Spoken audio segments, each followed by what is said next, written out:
मैं प्रभु यीशु मसीह का फिर से धन्यवाद देता हूं। एक बार फिर आप सभी का स्वागत है और ये अध्ययन में मैं आशा करता हूं कि परमेश्वर हम लोगों से बातचीत करें। हम कई सारे चीज़ें सीखने के लिए परमेश्वर मदद करें और न सिर्फ हम सीखना, न हम आत्मिक तौर से उन्नति पाना, हमारा आत्मिक उन्नति और हमारा सीखना जो है और कई हजार लोगों के लिए आशीष के कारण बने। इस वक्त हम लोग एक शब्द प्रार्थना करके शुरू करेंगे। स्वर्गीय पिता परमेश्वर, फिर से हम आपका धन्यवाद करते हैं। मैं इन आपके लोगों के साथ प्रार्थना करता हूं, हम जो भी बातें आपके वचन से सीखते हैं हमारे लिए और लोगों के लिए आशीष के कारण बने। तमाम रुकावटों को दूर करना, प्रभु की उपस्थिति हमारे साथ रहे, यीशु के नाम से मांगते हैं, आमीन आमीन। इससे पहले का सेशन में हमने जो देखा है, सुसमाचार पुत्र को जन्म देती है। उसका शुरुआती बातें मैंने आपको बताया था और उसका दूसरा पॉइंट जो है धर्म और आत्मिक अनुभव, ये जो पाया जाता है गलातियों की पत्री अध्याय 4 उसका 6 से 11। एक बार हम लोग उसको पढ़ लेते हैं, 6 से 11। और तुम जो पुत्र हो, इसलिए परमेश्वर ने अपने पुत्र के आत्मा को, जो है अब्बा है पिता कहकर पुकारता है, हमारे हृदयों में भेजा है। इसलिए तू अब दास नहीं परंतु पुत्र है, और जब पुत्र हुआ तो परमेश्वर के द्वारा वारिस भी हुआ। पहले तो तुम परमेश्वर को ना जानकर उनके दास थे, जो स्वभाव में परमेश्वर नहीं, पर अब जो तुमने परमेश्वर को पहचान लिया, वरन परमेश्वर ने तुमको पहचाना, तो वो निर्बल और निकम्मी आदि शिक्षा की बातों की ओर क्यों फिरते हो, जिनके द्वारा दोबारा दास होना चाहते हो। तुम दिनों और महीनों और नियत समयों और वर्षों को मानते हो। मैं तुम्हारे विषय में डरता हूँ, कहीं ऐसा ना हो कि जो परिश्रम मैंने तुम्हारे लिए किया है वह व्यर्थ ठहरे। ठीक है। और देखिए यहाँ पे इतना सारा अनुभव बता करके उनको समझाने के बाद एक तरीके से पौलुस उनको डांटता है, राइट, या फिर ठोकते हैं। आप तुम्हारा क्या विचार है, कौन सी बात में रहना चाहते हो, ना इधर ना उधर, ना घर के ना घाट के, ऐसी स्थिति है, या फिर उनके साथ जाना चाहते हो ना कि यहूदी लोग जो हैं उन तुम्हें पुराने अपने विश्वास में ले जाने वाले, बंधुआई में ले जाने वाले, बंधन में लगा करके आपके ऊपर अपना अधिकार जताते रहेंगे, क्या उनके साथ चलना चाहते हो। और यहाँ पे धर्म और आत्मिक अनुभव, धर्म एक तरफ होती है, आत्मिक अनुभव दूसरा होता है। उदाहरण के लिए देखिए, हमारे सामने भी कई सारे लोग होते हैं, नाम के लिए मसीही बोलते हैं परंतु काम से कोई मसीही नहीं है। उनके सामने मसीही धार्मिक बातें होती है। लेकिन एक जर्मनी का एक थियोलॉजियन ने बताया है, क्रिश्चियनिटी इज क्राइस्ट, मसीहत मसीह पर निर्भर है। ये बाइबल पढ़ते हैं, प्रार्थना करते हैं, चर्च जाते हैं, आत्मिक काम वगैरह जो हम करते हैं, ये सब हमें कहाँ ले चलना चाहिए, मसीह के संबंध में, मसीह के संगति में हमें ले चलना चाहिए। क्योंकि हम आखिरी में किसके संग मिलेंगे, मसीह के संग मिलेंगे। मसीह हमारा इंपॉर्टेंट चीज है, मसीह हमारा महत्वपूर्ण व्यक्ति है। अगर मसीह नहीं है तो फिर इतना सारा काम करने से कोई फायदा नहीं, कोई मतलब भी नहीं होती है। इसलिए प्लीज थोड़ा सा ध्यान दे, मसीह हमारे लिए बहुत बहुत महत्वपूर्ण है आत्मिक अनुभव में। ओके, अब यहीं पे 6 और 7 आयत अगर आप देखें कि पुत्रों के आत्मिक अनुभव, 6-7 ये दोनों आयत फिर एक बार मैं आपके लिए पढ़ना चाहूंगा। लिखा है, तुम जो पुत्र हो, इसलिए परमेश्वर ने अपने पुत्र के आत्मा को, जो है अब्बा है पिता कहकर पुकारता है, हमारे हृदय में भेजा है। इसलिए तो अब दास नहीं वरन पुत्र है। जब पुत्र हुआ तो परमेश्वर के वारिस भी हुआ। बड़ी सच्चाई को यहीं पे पौलुस कहते हैं, इससे पहले वो पुराने अनुभव में थे, तब पुत्र नहीं थे, तब ये भी नहीं था, है अब्बा है पिता पुकारने के लिए पवित्र आत्मा भी आपके अंदर नहीं था। जो भी करते थे सारा क्रियाकर्म, सारे ऊपर ऊपर का धार्मिक क्रिया करते थे। अभी क्या है, चीज बदल गए, परिस्थिति बदल गए। क्या बदल गए? आपके धार्मिक क्रिया से आप उद्धार नहीं पाते हैं। आपको पता चल रहा है आपने प्रभु यीशु मसीह को अपने जीवन का उद्धार कर्ता ग्रहण किया है। अभी महिमा की आशा बनकर मसीह आपके अंदर रहता है। अब आपका संगति जो है मसीह के साथ है। धार्मिक कार्यक्रमों से ज्यादा संबंध नहीं है, राइट? उससे क्या फायदा आपको हुआ है? पवित्र आत्मा आपके अंदर आया है और वो आपके अंदर ये अधिकार देता है अब्बा है पिता करके परमेश्वर को पुकारने के लिए। जिसका ये मतलब अब परमेश्वर आपका न सिर्फ परमेश्वर रहा परंतु आपका पापा जी, पिताजी बन गया। रिश्ता और क्लोज हो गया, घनिष्ठ हो गया। इससे पहले जैसे हम दुनिया वाले कहते हैं ऊपर वाले, अभी कौन है? आपका पापा है, आपके निकट संबंध रखने वाला, आपका ख्याल रखने वाला, आपके साथ साथ चलने वाला, आपको अंत तक ले चलने वाला एक व्यक्ति बन गया है। न सिर्फ उतना, और क्या लिखा है 7वीं आयत में आप देखेंगे, आप पुत्र बन गए हैं। तो पुत्र बन गए हैं तो और जी, पुत्र बन गए हैं तो फिर आप मिरास पाएंगे। और यहीं पे ये जो शब्द इस्तेमाल किया है वारिस, वारिस मतलब मेरे पापा जी ने जो इकट्ठा किया या फिर कमाया या धन संपत्ति जो करके छोड़ा है वो मेरा है। अगर हम लोग 2-3 भाई हैं तो हमारा है, वह है वारिस। वारिस ये याद रखें, वारिस। उधर इससे पहले सेशन में मैंने जो बताया था, वो गुलाम जितने ईमानदार क्यों ना रहें, जितने वफादार या जितना भंडारी क्यों ना रहें, वारिस नहीं होता है।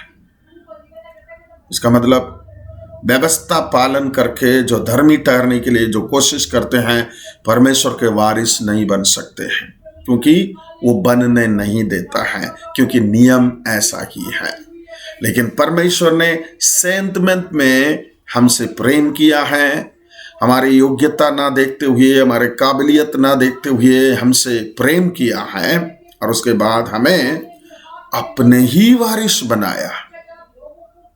उसने जो क्रूस पे संपन्न किया है उसको अनुभव करने वाले हम ही बना दिया। वो है, देखिए, परंतु पुत्र है, और पुत्र जब पुत्र हुआ तो परमेश्वर के वारिस भी हुआ है। यह है धर्म और आत्मिक अनुभव। आत्मिक अनुभव यहां पे यह है मसीह के साथ का घनिष्ठ संबंध। ऐसा एक व्यक्ति है ना जो परमेश्वर के वचन को निरंतर पढ़ेगा, परमेश्वर की उपस्थिति में प्रार्थना बोलने से आप गलत ना समझे कि ये दे दे वो दे दे बोलना प्रार्थना नहीं होता। कई बार प्रार्थना में क्या होता है, आप प्रभु से प्रेम करते हैं, प्रभु से मांगते नहीं है, प्रभु से ये दे दो प्रभु वो दे दो करके मांगते नहीं, लेकिन परमेश्वर की उपस्थिति में बैठ करके प्रभु को आराधना करते हैं, प्रभु का स्तुति करते हैं, प्रभु का धन्यवाद करते हैं, प्रभु से प्यार करते हैं। मसीह के प्रति आपका प्यार बढ़ता है। वहाँ पे कितने घंटे बीत जाते हैं आपको पता भी नहीं चलता है, क्योंकि प्रार्थना हमेशा मांगना नहीं होता है। प्रेरितों के काम 13वें अध्याय में लिखा है, उपवास समेत अंताकिया कलीसिया में उपासना हो रहा था, यानी कि आराधना हो रहा था, तब परमेश्वर के आत्मा ने उनसे बात किया, राइट? सो ये बात को आप थोड़ा सा याद रखें। ये आत्मिक अनुभव और धर्म के बाद, धर्म आपको कई सारे बंधनों में बांधता है। ये करना होगा, फलाना चीजें करना, जैसा मैंने पहले बोला 5 सैक्रिफाइसेस, 5 चढ़ावा और 7 त्योहार पर्व, और ये 12 के लिए कितना खर्चा होता है आपको मालूम है। हमारे देश में भी कई सारे त्योहार आते हैं। मैं छत्तीसगढ़ में रहा 18 साल, कई परिवारों को देखा त्योहार मनाते, शादी पड़ा, यानी कि बच्चों को शादी कराते ही बर्बाद होकर के बैठ गए, राइट? ये है हालत। लेकिन प्रभु यीशु मसीह के पास आने के लिए प्रभु के साथ आपके संगति को मजबूत कराने के लिए ज्यादा कुछ नहीं लगता है। राइट, ज्यादा कुछ नहीं लगता है, बस इतना आप दिल से विश्वास करें, परमेश्वर के साथ आपके संगति को, आपके संबंध को बना करके रखें। मैं तीसरे पॉइंट पे आ जाता हूं, बंधुआई से वापसी की दुर्घटना। ये क्या है? बंधुआई से वापस आते समय दुर्घटना। राइट, खुशी में सुसमाचार का प्रतिग्रहण, 12 से लेकर के 16वें आयत तक आप इसको देख सकते हैं। राइट, खुशी में सुसमाचार का प्रतिग्रहण, और उसको आप थोड़ा सा इंग्लिश में अगर आप देखेंगे, लिखा है tragedy of returning to bondage. Tragedy of returning to bondage, ये क्या है? दुर्घटना, बंधुआई से वापसी। फिर परमेश्वर के पास रहते रहते ये दुर्घटना है, वो ये है, एक सोच आ गया है। यहीं बैठे, अंग्रेजी में एक कहावत कहते हैं, यहाँ पे इस नदी के इस पार खड़े जानवरों को घास उस पार का जो है बहुत हरा भरा दिखता है। वैसे ही ये लोग विश्वास में रहने के बाद भी क्या हो गया, उस तरह पुराना, वो यहूदी लोग, उनका इतना परंपरा है, उनके पास इतना सारा नियम कानून है, वो लोग बड़ा त्योहार मनाते हैं, ये सारे जो चीजें हैं वो तो हैं, लेकिन उससे भी ये लोग प्रभावित नहीं हुए हैं। इस बीच में जो आए थे, अंग्रेजी में कहते हैं जुडाइजर्स, यहूदीवाद के लोग। आपको मालूम है जो ये प्रेरितों के काम 15वें अध्याय में उसका पहले आयत में ये लोगों ने अपना धंधा शुरू किया। धंधा मतलब अपना गलत शिक्षा शुरू किया। मैं एक बार आपके लिए मैं पढ़ूंगा, देखिए। फिर कुछ लोग यहूदिया से आकर भाइयों को सिखाने लगे, यदि मूसा की रीति पर तुम्हारा खतना ना हो तो तुम उद्धार नहीं पा सकते। यानी कि एक डर सा लोगों के दिल के अंदर पैदा कर लिए। हाँ भाई, तुम अभी तक ये सब पालन करते आए हो, और तुम जो गैर यहूदी कौमों से मसीह में आ रहे हो, तुम्हारे लिए एक बात समझना जरूरी है कि पहले मूसा का व्यवस्था पालन करके तुम खतना करो, यहूदी बन जाओ, क्योंकि यीशु मसीह यहूदी धर्म से आया है, यीशु मसीह यहूदी होकर जन्मा है। देखो यीशु मसीह का खतना 8वां दिन हो चुका था। क्या यीशु मसीह परमेश्वर का पुत्र है? तो यीशु मसीह वो खतना से क्यों दूर नहीं रहे? है ना, गलत सिखाने वाले क्या क्या ला करके सिखाएंगे, ये देखो, ठीक है। इसलिए घसीट करके ये लोगों को बड़े चालाकी से, बड़ा क्या बोलना चाहिए, बड़ा चतुर दिमाग से इनको विश्वास से पीछे घसीट कर ले जाने का एक बड़ा षड्यंत्र चल रहा था। ये यहूदी धर्म का पालन करने वाले, जो इंग्लिश में बोलते हैं जुडाइजर्स, उसी को यहाँ पे दुर्घटना के रूप में बताया गया है। इब्रानियों के पत्री में अगर आप देखेंगे, वहां पे शायद मैं आपको 2 शब्दों के द्वारा बताना चाहूंगा। एक अंग्रेजी शब्द है, एक बैकस्लाइडिंग, दूसरा जो है अपोस्टेट।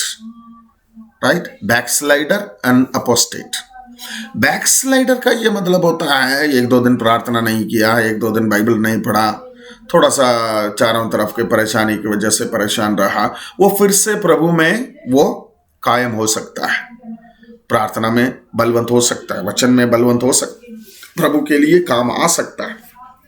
लेकिन एक व्यक्ति यीशु मसीह के बलिदान काफी नहीं है, वो दूसरा भी करना है, जब बोलता है उनको वापस ले आना मुश्किल है, क्योंकि उन्होंने यीशु मसीह के बलिदान पर पूरा विश्वास नहीं किया है। राइट, यीशु मसीह के बलिदान पर पूरा अगर विश्वास नहीं करते हैं, यीशु मसीह के संपूर्ण कार्य पर विश्वास नहीं करते हैं, उसके साथ थोड़ा और जोड़ना चाहेंगे, जैसा कैथोलिक लोग आपको सिखाएंगे या अपने विश्वासियों को सिखाएंगे 3 बातें। कौन सा? बाइबल जरूरी है, उनका चर्च का यानी कि पोप जो कहते हैं वो सब जरूरी है, और उनका परंपरागत, उनका ट्रेडिशन को मानना जरूरी है। तीनों जरूरी है, मान के चलो, तीनों जरूरी है। आपका उद्धार कब होगा? तीनों पूरा करने के बाद अगर तीनों जरूरी हैं बोलते हैं, वो पोप जो कहते हैं उसको करते रहो और तुम्हारे परंपरागत जो कहते हैं उसको करते रहो, फिर भी वही पुराने अनुभव में जा रहे हैं। बल्कि नया नियम की शिक्षा ये है, पुराना नियम के नियम व्यवस्था पालन करके कोई धर्मी नहीं ठहर सकता है। इसलिए प्रभु यीशु मसीह इस धरती पे आके उन तमाम मांगों को अपने ऊपर उठा करके क्रूस पर अपना प्राण दे करके हमारे लिए उद्धार के मार्ग पूरा किया है, संपन्न किया है। उसे छोड़ करके राइट, खतना हो या खतना जैसा और कोई भी काम क्यों ना हो, आज के चर्च में भी, आज की दुनिया में भी कोई आपको ये करना जरूरी है, वो करना जरूरी है कहते हैं, ये वचन के खिलाफ है। उद्धार पाने के लिए, बाकी कई सारी चीजों के लिए कई सारी चीजें करना जरूरी है, राइट।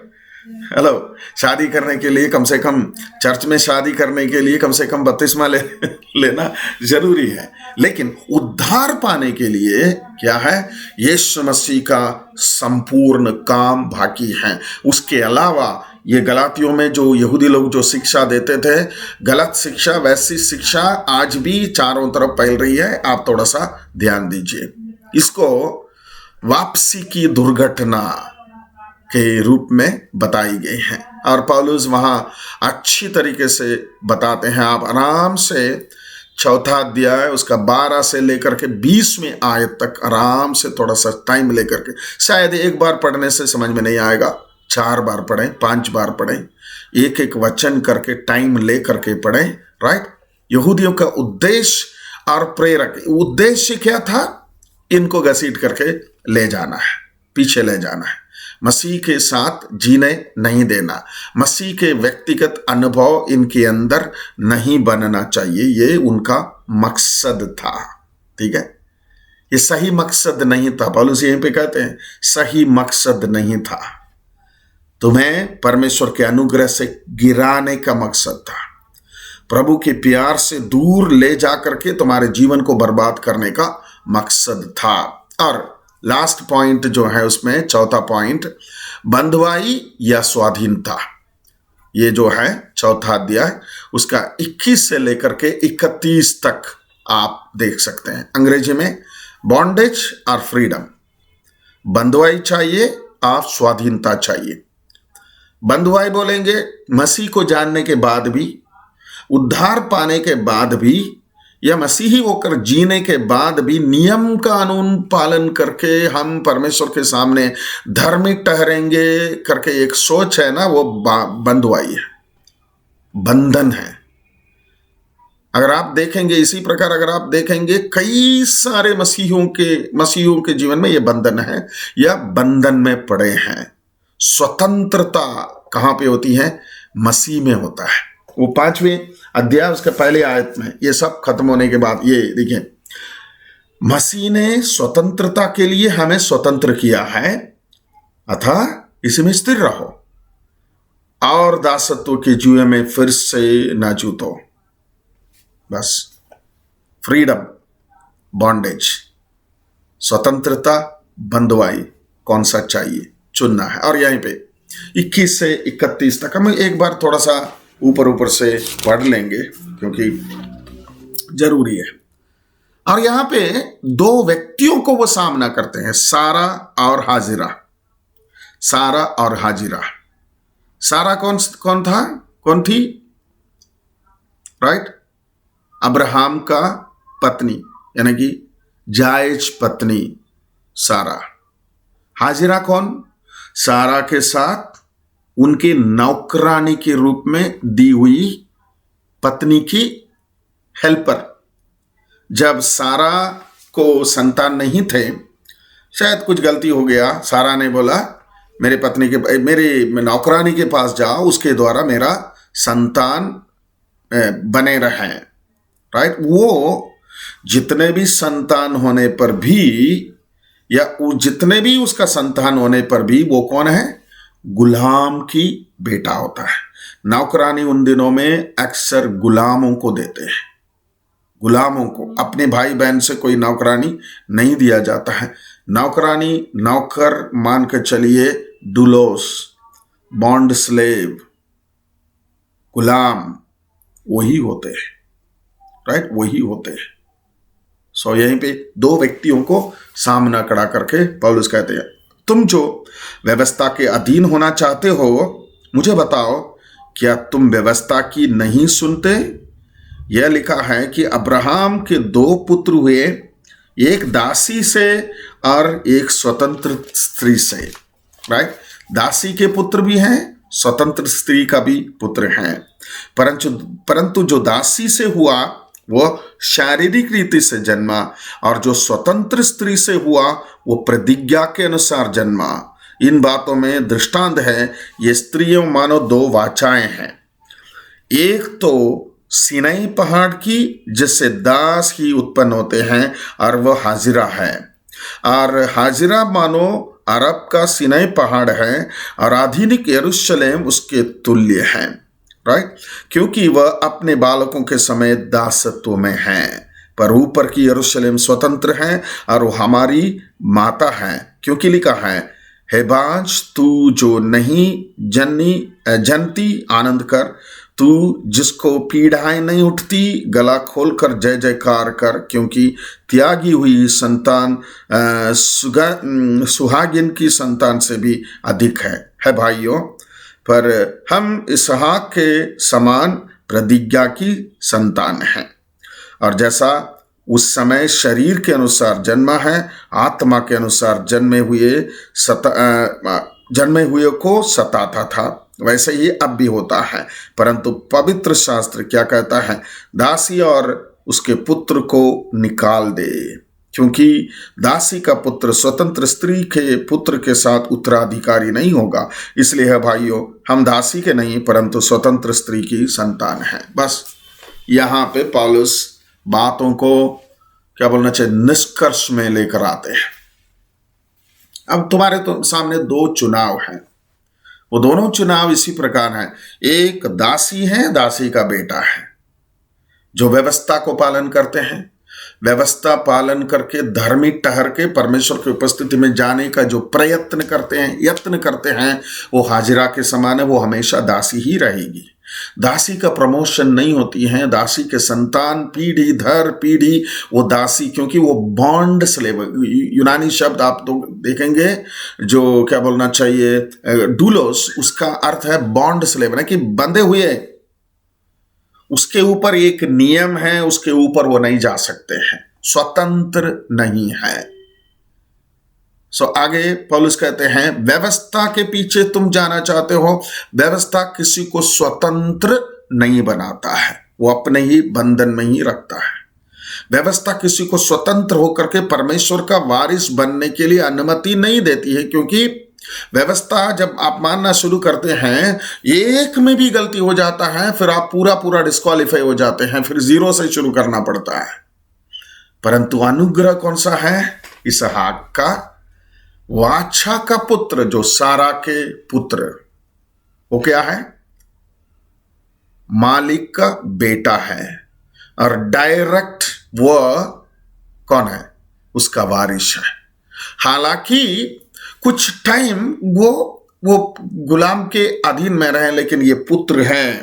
पुत्र हमेशा पुत्र होता है, पुत्र गुलाम नहीं बनता है, क्योंकि आजकल जैसा यानी कि नहीं होती थी, गुलाम के संतान गुलाम होते, पुत्र यानी कि स्वतंत्र के संतान स्वतंत्र होते थे। सो पौलुस यहाँ पे ये पूछ रहे हैं, कौन सा चाहिए? बॉन्डेज चाहिए या फ्रीडम चाहिए? बंधुआई चाहिए या स्वतंत्रता चाहिए? और यहीं पे देखिए, और ये दोनों बताते हुए दोनों वायदाओं को चित्रण करते हैं 21 से लेकर के 27वें आयत तक। वो भी एक वायदा है या एक वाचा है, पुराना वाचा कहते हैं, ये जो है नया वाचा है, राइट। अब्राहम के दो बच्चे, दो वाचे, एक पुराना वाचा, एक नया वाचा। और इस्माइल और इसहाक के बीच में क्या फर्क है, ये आप समझ रहे हैं। एक दास है, एक पुत्र है। को किसको अधिक महत्व? पुत्र को। परमेश्वर ने आपको और मुझको क्या बनाया? दास नहीं बनाया, पुत्र पुत्री बनाया। यहाँ पे देखिए यूहन्ना 1:12, मैंने बोला है, फिर से मैं एक बार पढ़ना चाहूंगा। हमें क्या बनने का अधिकार दिए 1:12 में, और देखिए, परंतु जितनों ने उसे ग्रहण किया उसने उन्हें परमेश्वर के संतान होने का अधिकार दिया, अर्थात उन्हें जो उसके नाम पर विश्वास रखते हैं, वे ना तो लहू से, न शरीर की इच्छा से, न मनुष्य की इच्छा से, परंतु परमेश्वर से उत्पन्न हुए। परमेश्वर के संतान होने के अधिकार। यहीं पे गलातियों में पौलुस कहते हैं अगर परमेश्वर के संतान है, परमेश्वर का वारिस भी है। इस दशा से अगर आप पीछे जाना चाहेंगे तो परमेश्वर भी हमें मदद नहीं कर सकता है, क्योंकि हम मदद करने वाले परमेश्वर को छोड़ करके जाते हैं। यहीं पे दिए हुए क्वेश्चंस को आपके नोट्स में दिए हुए क्वेश्चंस को एक एक करके आपको पढ़ना है। अब्राहम के 2 बच्चे कौन कौन थे? 20वें आयत में। 21वें आयत में इस्माइल और इसहाक के बीच में क्या फर्क था? राइट, प्रश्न 21 वचन 23। और पद 24 में 2 स्त्री का अर्थ क्या है? 2 वायदाओं के अंतर क्या है, जिसके बारे में पौलुस बता रहे हैं। ये 25 से लेकर के 27वें आयत तक आप पढ़ सकते हैं। फिर से मैं कह रहा हूं, 2 वायदाओं के अंतर क्या है जिनके बारे में पौलुस बता रहे हैं। 2 वायदा या 2 वाचा के बीच में अंतर क्या? एक गुलाम बनाता है, एक बंधुआई में रखता है, एक किसी को ऊपर बढ़ने नहीं देता है, और दूसरा जो है स्वतंत्र रखता है। राइट, लास्ट में जो है वायदे का संतान का क्या भाग, उसको एक बार और 28 से लेकर के उसका 31 तक पढ़ेंगे, और उसके बाद ये क्लास हम समाप्त करेंगे। हे भाइयों, हम इसहाक के समान प्रतिज्ञा की संतान है। सीधा सीधा हम इसहाक के समान प्रतिज्ञा की संतान है, और जैसा उस समय शरीर के अनुसार जन्मा हुआ, वो आत्मा के अनुसार जन्मते हुए को सताया था, वैसा ही अब भी होता है। परंतु पवित्र शास्त्र क्या कहता है? दासी और उसके पुत्र को निकाल दे, क्योंकि दासी का पुत्र स्वतंत्र स्त्री के पुत्र के साथ उत्तराधिकारी नहीं होगा। सिंपल से ये बता सकते हैं, दासी और उसका पुत्र, यानी कि व्यवस्था मानकर पवित्रता, यानी कि धर्मी बनने के लिए जो कोशिश करते हैं, परमेश्वर की उपस्थिति से निकाले जाएंगे, और उनके लिए कोई भरोसा, कोई आशीष नहीं होती है। राइट, कोई चीज नहीं होती है, क्योंकि नया नियम के तमाम वादे, तमाम आशीष, तमाम प्रकार के परमेश्वर के वादे जो हैं, प्रभु यीशु मसीह के द्वारा ही मिलती है। मैं यहाँ पे समाप्त करते हुए यह बताना चाहूंगा कि पुराना नियम में भी जितने भी वादे परमेश्वर ने दिया है, कंडीशनल वादे, बिना कंडीशन के वादे जो हैं, वो सब प्रभु परमेश्वर यीशु मसीह के द्वारा हमें मिलता है। यहाँ पे 3 क्वेश्चन है। क्वेश्चन या 24, 25, 26, 24 में किस विषय पर मसीही और इसहाक वायदे के बच्चे के जैसे हैं? 28वें आयत में आप देखेंगे, गलतियों मसीह और इसहाक, उन दोनों का परेशानी क्या थी? परेशानी क्या थी अब समझ रहे, राइट। और गलतियों मसीह की बच्चे की पदवी क्या है? 31 में उनका पदवी क्या है? राइट, संतान है, बेटे हैं, बेटियां हैं, भक्त नहीं है, विश्वासी, न सिर्फ विश्वासी है, न सिर्फ चेला है, परंतु उससे भी बढ़कर बेटा बेटी है। संबंध घनिष्ठ है, निकट है। परमेश्वर में आशीषित करें। और इसमें भी आप थोड़ा सा बैठ करके, थोड़ा सा इन प्रश्नों को लेकर के, वचन को भी पढ़ करके चर्चा करें। परमेश्वर आपके साथ रहें। इस अध्ययन के द्वारा परमेश्वर आपको संभाल करके रखें। बहुत सारी चीज़ें मैंने जो इंट्रोडक्शन के रूप में जो बताया, उसके अलावा बहुत सारी चीज़ें आपको सीखना है। इसको अंग्रेजी में बोलते हैं सेल्फ लर्निंग। परमेश्वर आपको मदद करें। एक शब्द प्रार्थना करके समाप्त करते हैं। पिता परमेश्वर, इन आपके बच्चों के लिए धन्यवाद के साथ मैं प्रार्थना करता हूँ। ये वचन जब सीखते हैं फंडामेंटल ट्रूथ के रूप में जो सीखते हैं, ये इनके दिमाग में, दिल में, इनकी आत्मा में रहे। दिन प्रतिदिन आप में बढ़ते जाने के लिए भी इन्हें मदद करना, इनके साथ चलना। आपको मैं यीशु मसीह के पवित्र नाम से मांगते। आमीन, आमीन।